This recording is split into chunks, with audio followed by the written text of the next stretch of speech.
tu savais t'habiller à la mode de l'amour, à la mode de toujours. Toi, tu m'en as fait baver, mais il faut dire entre nous que tu avais du goût. Tu portais au printemps des yeux mi-biche, mi-braise. Parce que vous le saviez peut-être pas, mais il y a une cité de la dentelle et de la mode à Calais précisément. Et là, vous allez voir, Isabelle va vous parler d'une personne qui a longtemps travaillé dans la mode et qui avait d'ailleurs, entre autres, travaillé la dentelle. Il était temps qu'ils se rencontrent après tout. Comment s'appelle-t-elle? Elle s'appelle Anne-Valérie H. Alors, elle n'est pas très connue du grand public, mais en tout cas, elle était quand même inscrite dans le calendrier de la Fédération française de la couture. Elle avait le titre de couturière et elle défilait dans ce prestigieux calendrier. Elle a arrêté sa maison pour diverses raisons et elle est revenue. On a fait un sujet cet hiver. Elle est la directrice, elle était la directrice artistique de Comptoir des Cotonniers, William. Donc, effectivement, ce musée, moi, je l'adore. On n'en parle pas souvent. Il est magnifique. C'est une ancienne usine du 19e siècle. Donc, vous avez les collections permanentes, puis vous avez celle d'Anne-Valérie qui s'appelle Décrayonnée. Décrayonnée, ça lui va bien pour cette femme qui a... si vous voulez, elle a interprété le côté masculin-féminin et ce qui l'a fait connaître au début, c'est qu'elle a pris un pantalon d'homme, elle l'a complètement déstructuré et elle en a fait une robe. Voilà, le style d'Anne-Valérie, c'est le... Mais c'est un rapport, je crois que ça avait un rapport avec la dentelle, Mais moi. oui, parce qu'il s'avère que Anne-Valérie a toujours utilisé la dentelle dans ses créations. Et ils prennent des risques, le musée de la mode à Calais, en invitant Anne-Valérie et on découvre une artiste incroyable. Regardez.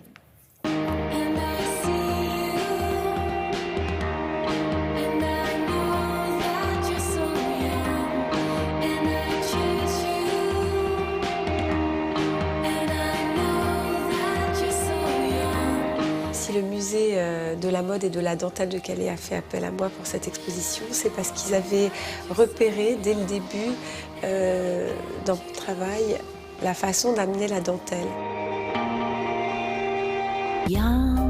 Quand j'ai commencé en 2001, jamais j'aurais imaginé pouvoir exposer dans un musée. Ils ont été très courageux parce que la marque n'est pas connue du très grand public. Dès le début dans mon travail, même dans les hausses de ceinture de pantalon, je mettais de la dentelle. C'est une femme qui avait des armures de costumes d'homme et en dessous, elle était en soie et en dentelle. Donc il y avait ce rapport très sensuel à la féminité.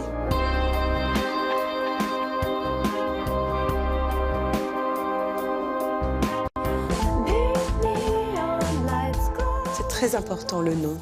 C'est ce qui va donner envie ou qui va donner en fait le ton de l'exposition. Décrayonné, qui est un mot qui n'existe pas, comme certains vêtements. Le dé, comme le dé à coudre, le dé comme la déconstruction. L'étoile, c'est ce travail de recherche et c'est de là qu'est venu le titre Décrayonné. C'est un brouillon, c'est une esquisse, c'est de là qu'on part et on peut crayonner sur une toile. Plus 2,2, des millimètres, des centimètres. Et c'est pour ça que je voulais montrer ce travail dès le début. À travers ces vitrines, j'ai voulu faire ressortir le style d'Anne-Valérie H. On sent bien comment un pantalon peut devenir une robe, une veste, une armure, aussi des effilochés, comment j'ai twisté, tourné autour du vêtement.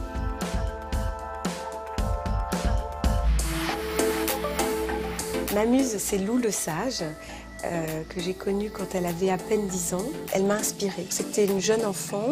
Ça a été de nombreuses séances de travail. C'était facile de créer sur un corps d'enfant parce qu'il y avait ce rapport au déguisement, à l'amusement.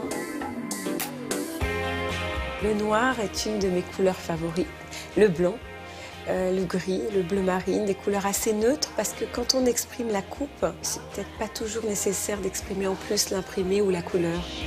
Bien sûr, les couleurs de la peau qui amènent toute la sensualité et le travail sur les tissus lumineux. La lumière, c'est important, la lumière. C'est un métier de passion, la mode, c'est un métier de passion, la couture. Il n'y a pas vraiment toujours un sens, c'est à nous de donner du sens aux vêtements. Ça, c'est très joli, ça. du sens aux vêtements, elle sait en donner. Donc l'exposition, c'est jusqu'au 13 avril, 13 novembre, pardon, 2016. On a le temps d'y aller et surtout, il faut en profiter pour vraiment passer du temps dans ce magnifique musée, regarder la collection, enfin les collections d'Anne-Valérie H, et puis passer aussi un petit temps dans peu à Calais, parce que dans la Calais, collection c'est aussi ça. Et oui, ils ont des jolies D'accord. plages, ils ont, voilà, il y a C'est vrai. plein de belles choses à Calais. Merci beaucoup, à tout à l'heure.